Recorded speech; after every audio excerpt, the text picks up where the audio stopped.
Well, good morning, everyone. My name is MightyStream. I'm going to do your August the 2nd spiritual principle, a day in a meditation. Sorry I've delayed, but we're here together now. So let's enjoy this time. The title of the meditation, With Independence Comes Responsibility. Learning to make a decision for ourselves also means accepting responsibility for those decisions. Now, that comes from the Living Clean book. Chapter 6, Finding Our Place in the World. We aren't alone and we can't recover alone, but our commitment to mutual support doesn't negate our independence or the responsibility that attaining it and sustaining it demands. With all the apt suggestions we provide each other, our decisions about how we live are our own. And learning to live with those choices is its own beast.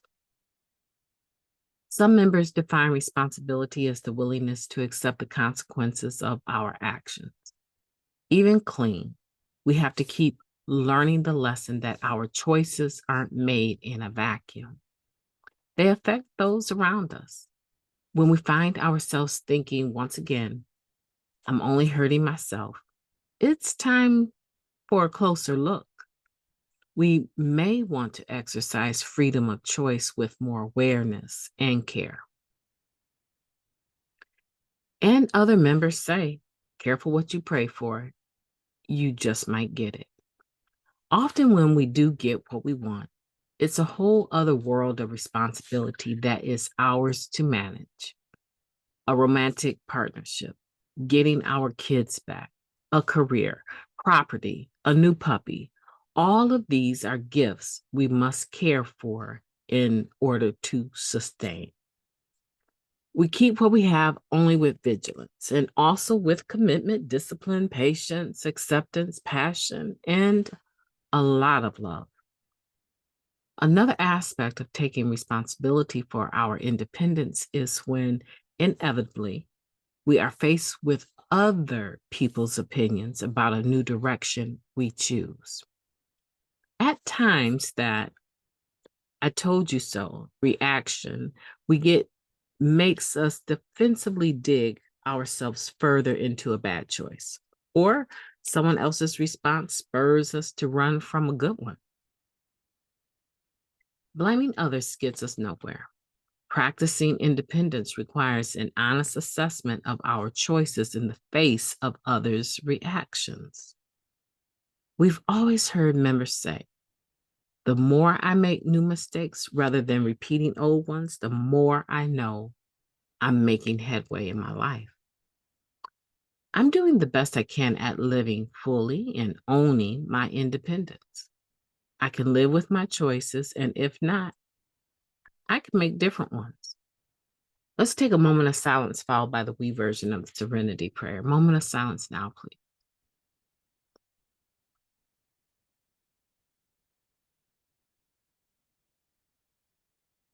Thank you. God, grant us the serenity to accept the things that we cannot change, the courage to change the things that we can, and the wisdom to know the difference. Just for today, please and thank you. How powerful is that? With independence comes responsibility. And no matter how many suggestions people give me, no matter how powerful the therapeutic value of one addict helping another be is without parallel, at the end of the day, I am still faced with what am I going to do? And when am I actually going to do it? It's still my decision. And I think sometimes we come in and we kind of hobble along using crutches, using our sponsors, the reason why we do or don't do something, instead of learning to become fully self-supporting in a spiritual sense, right? In the sense, now I'm not talking about self-sufficiency. I'm talking about being able to support my existence, my decisions, my whatever it is I'm in, and owning my part, owning my responsibility. If I choose to be in a relationship, with that comes responsibility. Because now I'm saying I want to interact with you on a regular basis. However that looks, I've decided to be in a relationship with you. Then there's behaviors that go with that. And sometimes there's unrealistic expectations, but one of the most general ones that's a foundation for an intimate relationship is that we engage each other on a regular basis, whatever that looks like. So when things don't go my way and I'm in a relationship with you, that doesn't mean that I get to all of a sudden use the silent treatment on you. The exact opposite. It pulls me more towards you in wanting to understand why you're doing what you're doing and explaining why I feel the way I feel and finding out what our common ground is. Independence brings responsibility, and a lot of times people don't want the responsibilities, so they stay dependent because it's easier to say such and such did such and so I did this. My husband did this, so I did that. My wife brought this, and so I reacted this way. At the end of the day, it's your own character that you have to take ownership for, whether it's good or bad. And at the end of the day, as it points out here, if something's going on and I've made a bad decision, okay, I get to make another one in a responsible manner. I don't necessarily get to change suddenly and throw people off guard that are dependent on whatever I previously presented.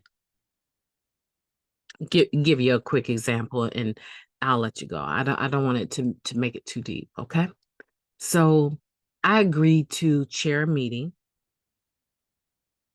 every other, let's pick a day, every other Wednesday at my home group. I agree to chair a meeting. And they ask upfront that you make this commitment for 6 months. Some groups are only 3 months, right? But they ask that you make this particular commitment to chair a meeting at this particular time and that you arrive at least 15 minutes before the start of the meeting and that you will chair that until it ends, the time ends, right? So it's 6 months, about 2.5 months into it. I'm not liking the particular group of people that are actually showing up at that meeting. And I don't know how to maintain an atmosphere of recovery. And so I'm like, one week, I might find a substitute for myself. The next week, I don't even show up until right on time for the meeting to start. I'm not there 15 minutes early. The next week, I'm not even there on time. I come 10 minutes late and someone else has had to start the meeting. And then I get an attitude because they're sitting in the chair seat, right? And then I need to make a ruckus to take back my own responsibility that I showed up late for. I get offended by that and have an attitude. So the next week, I don't even show. And I do that for about 2 weeks. And I don't take any phone calls from the people from the group that are calling to find out, hey, GSR is calling me. I'm not going to take that call. I'm not going to return that text. If I was actually still chairing the meeting, I would be there. They should know that I quit that responsibility. There's a whole lot that's wrong with that.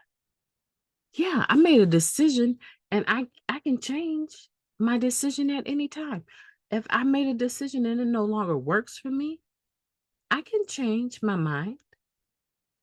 but it it has to be done responsibly. There's a way to do it. I'm not suggesting that you just hold on to the commitment and it's killing you for 6 months. I'm not suggesting that. I'm suggesting that if you want out of that, be mindful before you take on another commitment, but also to go about it and handle it the right way.